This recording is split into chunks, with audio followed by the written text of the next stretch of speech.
সাথী ও বন্ধুরা, এটা বলার অপেক্ষা রাখে না যে আজকে শেখ হাসিনা জাতীয় শোক দিবস ঘোষণা করেছে। একটা যে খুন করেছে, খুন করার পরে যে যাদের খুন করে তাদের নিয়ে দরদ দেখায়, কি বিশ্ববাসী জাতির প্রতি তামাশা, এইটা আমরা মেনে নিতে পারি না। আপনারা জানেন শেখ হাসিনা তার ফ্যাসিবাদী কায়দায় ছাত্রদের আন্দোলনকে নস্যাৎ করতে চেয়েছিল। সে তো ছাত্রদেরকে লেলিয়ে দিয়েছে এবং আমি কালকে টেলিভিশনে দেখলাম, গতকাল আপনি নানা জায়গায় যে ছাত্র আন্দোলন হয়েছে, যারা পথে নেমেছে, রাজশাহীতে, চট্টগ্রামে, কুমিল্লায়, সব জায়গায় ছাত্র লীগকে সে লাঠি দিয়ে নামিয়ে দিয়েছে।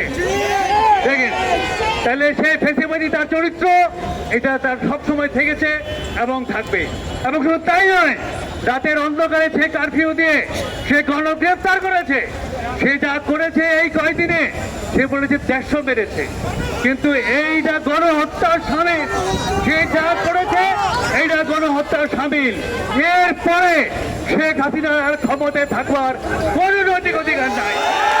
আমরা বলতে চাই, অবিলম্বে শেখ হাসিনা পদত্যাগ করবে।